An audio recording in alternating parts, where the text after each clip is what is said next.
Իսկ հիմա էլ մեկ այլ մի կարևոր թեմա ենք ուզում անդրադառնալ, որը վերջին շրջանում շատ ակտուալ է, վերջին շրջանում ասելով մի քանի տարի է արդեն, որ ակտուալ է բոլորիս կյանքում։ Ես կասեի շատ երկար տարիներ Ռուբեն, եւ թեման թափառող շների ստերջացումն է։ Ինչ միջոցառումներ են իրականացվում Երևանում փողոցներում թափառող շների թիվը նվազեցնելու ուղղությամբ եւ որքանով են դրանք արդյունավետ լինում։ Կզրուցենք արդեն մեր հյուրի հետով տաղավարում է Հարություն Արաքելյանը մեր տաղավարում Երևանի քաղաքապետարանի կենդանիների խնամքի կենտրոն ՀՕԱԿ-ի տնօրեն։ Բարի լույս։ Բարի առավոտ։ Ուրախ ենք ձեզ մեր տաղավարում տեսնել։ Ինչքան ժամանակ է, միանգամից առաջին հարցը։ Ինչ հարցեր դու ուզում տայիր։ Ես ուզում եի հարցնել, թե այս պահին Երևանում թափառող շների թվականակը։ Նույն բանն է։ Արդյոք ունենք վիճակագրություն այսօր, թե ոչ։ Իրականում վիճակագրություն հստակ թիվ որևէ կերպ ասել հնարավոր չէ, որովհետև մենք պետք է հաշվի առնենք այն հանգամանքը, որ Երևանի սահմանները, այսպես ասած, ցանկապատված չեն եւ հարակից մարզերից կենդանների շարժը պարբերաբար տեղի է ունենում։ Նաեւ հաշվի առնելով այն հանգամանքը, որ թափառող կենդանները սովորաբար լինում են այնտեղ, որտեղ կա օրինակ ամենակարևոր պայմանը սնունդ է։ Իսկ Երևանում անհամեմատ ավելի հարմար է այս մասով, հա։ Եվ այստեղ խնդիր առաջանում է նաեւ նրանով, որ ոչ բոլոր մարզերում է, որ իրականացում են ստերջացման աշխատանքներ, գլխաքանակի կանոնակարգման աշխատանքներ։ Այդ իսկ պատճառով դե տեսեք, նախ մասնագիտական կարողություններ, ֆինանսական հնարավորություններ եւ առասարակ ծրագրի նկատմամբ ուշադրություն։ Երևան համայնքը 2019 թվականից այս աշխատանքներն իրականացնում է եւ այս ընթացքում շատ քիչ համայնքներ է, որ որդեգրել են նույն քաղաքականությունը։ Համայնքներ կա, որ դեռ խնդրին կամ լուրջ չեն վերաբերվում,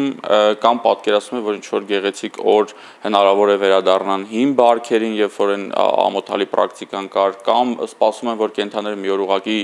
կանհետանան, տարբեր պատճառ, տարբեր անհավանական պատճառներ կարող են բերել։ Պետք չէ սպասել, որ մեկ օր կփոխվի նրանց մոտեցումը, այլ պետք է պարզապես ստիպել եւ պարտադրել։ Միանշանակ, հենց այդ պատճառով մեր ԱԺ-գործընկերները ունեն արդեն մշակած օրենսդրական կարգավորում, համալիր օրենք, այսպես ասած, որով առասարակ կարգավորվում է կենդանների հետ առնչություն ունեցող բոլորը, կենդանի պահողը, բուծողները, վաճառք իրականացնողները, կացարանային գործունեությունը եւ ամենակարևորը թափառող կենդանների հարցի կարգավորումը, որով համայնքները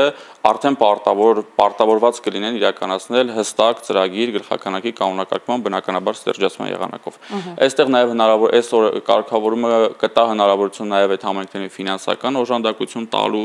նույն կառավարության կողմից եւ նաեւ հնարավորություն կտա տարբեր կազմակերպությունների, այդ թվում նաեւ միջազգային կազմակերպությունների դիմելու հնարավորություն եւ հարցը փորձենք ավելի լայն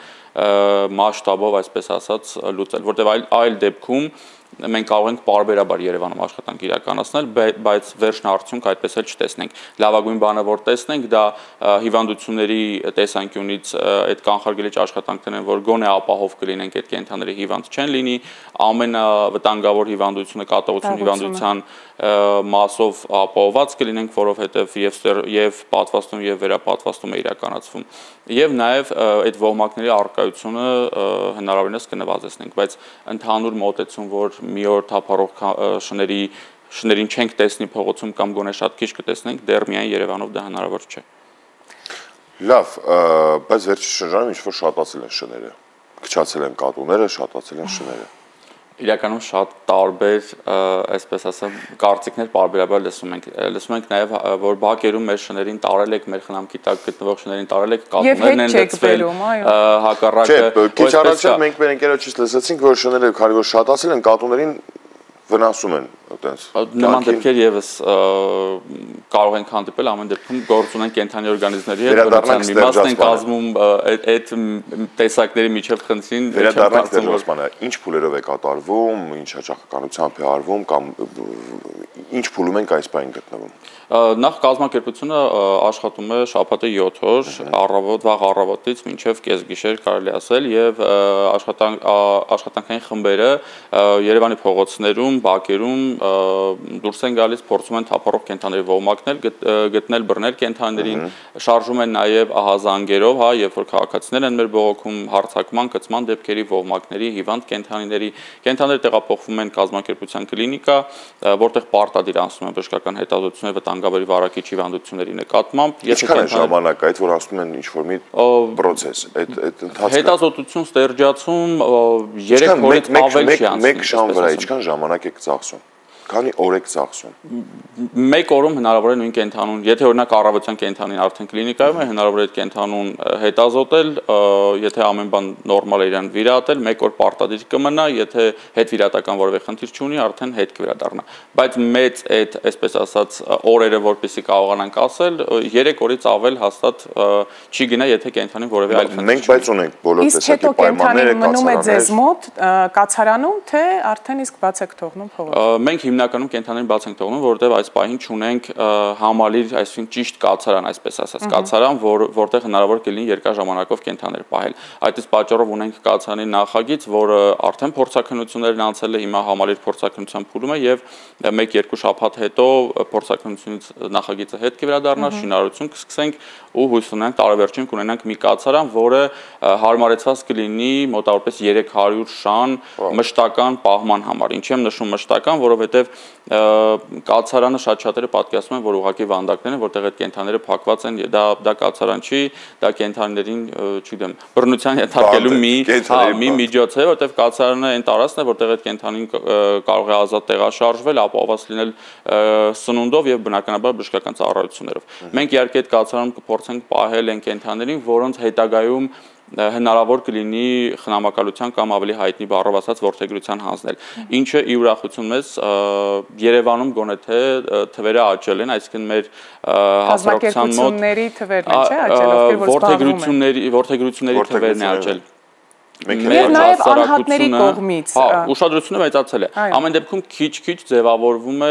կարելի ասել, մշակույթ, ինչպես կենդանի պահելու, այնպես էլ առհասարակ շրջակա միջավայրի նկատմամբ, իսկ կենդանիները այդ շրջակա միջավայրի մի մասն են։ Բայց ավելի ողջունելու, այսպես ուրախացնող է, երբ որ մարդիկ սկսել են նախապատվություն տալ շուն գնելու փոխարեն փողոցից կամ կացանից որևէ կենդանի, որևէ անտուն կենդանի վերցնելու։ Իսկ մենք մեզ կարող ենք համարել կենդանասեր։ Ես ինձ թույլ կտամ ասել, որ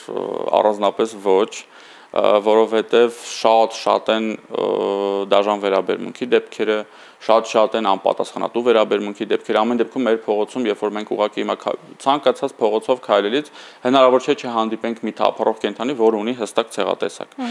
Այս կենդանիները թափառող շներ չեն եղել, այս շները եղել են ընտանի կենդանիներ, որոնք մարդկային անպատասխանատվության հետևանքով հայտնվել են փողոցում։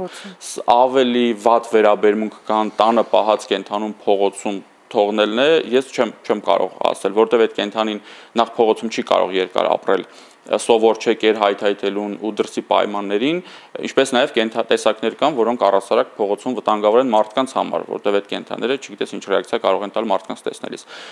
Բայց կարող եմ նշել, որ ի աջակցություն, այսինքն պետության կողմից իրականացվող ծրագրերի, տարբեր անհատների ու հասարակական կազմակերպությունների կողմից իրականացվող ծրագրերի դինամիկա կա դեպի լավը, բայց դեռ ասել, որ մենք բավականաչափ կենդանասեր ենք, չէ, առհասարակ մենք շրջակա միջավայրի նկատմամբ այդքան պատասխանատու չենք, բայց միևնույն ժամանակ պետք է նշեմ, որ դրական դինամիկա ամեն դեպքում կա։ Գոնե թե մեր ծրագրերի ընթացքում այդ թվերի աճը ցույց է տալիս, որ ամեն դեպքում փոփոխություն դեպի լավ գնում է։ Որն է ձեր կազմակերպության հեռախոսահամարը եւ մարդիկ կարող են զանգահարել տեսնելով որևիցե վտանգ։ Մենք ունենք ընդհանուր թեժգից 105 հեռախոսահամարն է եւ Երևանի քաղաքապետարանը ունի ակտիվ քաղաքացի հարթակը, որտեղ մեր համաքաղաքացիները առհասարակ ինչպես թափառող կենդանիների հարցերով, բացի դա ցանկացած այլ հարցով համայնքին վերաբերվող ցանկացած հարցով կարող են դիմել հարթակի միջոցով, ժամկետներ է տրվում, այդ ժամկետներում պատասխանները ստանում են։ Նույն հարթակի միջոցով մենք բացի, այսինքն թափառողների, ոհմակների, հիվանդ կենդանիների կամ կենդանի որդեգրելու համար դիմելուց, նաև պետք է նշեմ, որ մեր համաքաղաքացիները կարող են դիմել փողոցում անկած կենդանիների դիեր հանդիպելու պարագայում, կազմակերպությունը այդ աշխատանքները եւս իրականացնում է, կենդանիների դիերը հավաքվում են մեր կազմակերպության կողմից։ Հրաշալի, քանի որ քիչ առաջ խոսում էինք այդ կատաղության դեպքերից, որոնք որ շատ են իրականում Բարեբախտաբար ոչ, տարեկան մենք մի քանի ամբողջ Հայաստանի տարածքում 1-2 դեպք կամ տենց հիմա չեմ հիշի, բայց շատ նվազեն այդ դեպքերը ու հիմնականում հանդիպում են ընտանի կենդանիների շրջանում։ Բարեբախտաբար չունենք, որտեղ ինքը բավականին վատ ու լուրջ հիվանդություն է, որտեղ հիվանդությունը սպառնում է ինչպես կենդանիներին, այնպես էլ նաև մարդկանց։ Այդ իսկ պատճառով մենք բոլոր կենդանիները, որոնք մեր կազմակերպությունից դուրս են գալիս, այսպես ասած, պատվաստվում են կատաղություն հիվանդության դեմ եւ ականջների պիտակները, եթե ուշադրություն եք դարձել, տարբեր են գույները, այս գույների տարբերությունը հաճախ մարդկանց մոտ շփոթություն է առաջացնում, ասում են, որ մի գույն է նշանակում է բարի է, մի գույն է չար։ Քանի գույն է։ Ամեն տարի իր գույնն ունի, տեսեք։ Գույները ոչ թե խոսում են կենդանու վարքի մասին, այլ գույները խոսում են թե այդ կենդանին որ թվականին է պատվաստվել կատաղություն հիվանդության դեմ։ Սա նրա համար է, որ մեր աշխատակիցները փողոցում հանդիպելիս գույնով կողնորոշվեն, որ այդ կենդանու վերապատվաստման ժամանակն է։ Այսինքն օրինակ 2020 թվականին կամ 2019 թվականի տարբերանշանով դեղին կամ կանաչ տարբերանշանով թափառող շուն տեսնելու պարագայում եւ մեր աշխատակիցներն են այդ կենդանիները նորից տեղափոխում հետազոտության եւ պարտադիր վերապատվաստման եւ մեր համակարգացիները արդեն գիտեն, որ այդ տարբերանշաններով կենդանիները պետք է գնան նորից վերապատվաստվեն, որպեսզի ավելի անվտանգ լինեն։ Եթե շունը ունի այդ նշանը, չիպը, կարող ենք ասել, որ նա ստերջացած է եւ կատաղության դեմ պատվաստված երկուսը միասին։ Այո, պարտադիր։ Բայց հասարակությունում կան նման կարծիք, որ տեսնելով այդ չիպերը, այսպես ասեմ, որ դրանք պարզապես դակում են ականջներին շների եւ վերջ, բայց նրանք ստերջացած չեն, նրանք կատաղության դեմ պատվաստված չեն։ Եվս մեկ անգամ բարձրաձայն կարող ենք սրա մասին խոսել։ Այո, ես 2019 թվականից այս ամեն ինչի մեջ եմ եւ 2019 թվականից բարբերաբար լսում ենք այս խոսույթը։ Այո։ 2019-ից մինչ օրս դեռ չկա գետ մեկ ապացույց, որ Երևանի քաղաքապետարանի կողմից ստերջացված կենդանիները, որոնց ականջներին կան տարբերանշաններ, ստերջացված չեն։ Ես ես վստահեցնում եմ այս տարիների ընթացքում, եթե լիներ գետ մեկ դեպք, դրա մասին բոլորս փաստերով կիմանանք, հաշվի առնելով այն հանգամանքը, որ մեր համակարգացիները, կենդանասերները բավականին ուշադիր են, անգամ փոքր կարերի բորբոքումը կենդանու միանգամից հասնում է մեզ լուսանկարներով, պատմություններով, վստահեցնում եմ նման դեպքերը շատ ավելի արագ կհասնեին։ Այստեղ կա մեկ ուրիշ բան, մարդիկ շատ հաճախ տեսնում են օրինակ ստերջացած կենդանի տարբերանշանով 1-2 կենդանի միմյանց հետ պատտվելիս մեկը փոքր, մեկը մեծ ու սկսում է կարծիք, որ այն մեն մեկի ձակն է, եթե ստերջացնում եք ինչու են նորից այս կենդանիները 2-3-ը միասին, այսինքն այստեղ տարբեր կարծիքներ կան, բայց իրականում խնդիրը նրանում է, որ նման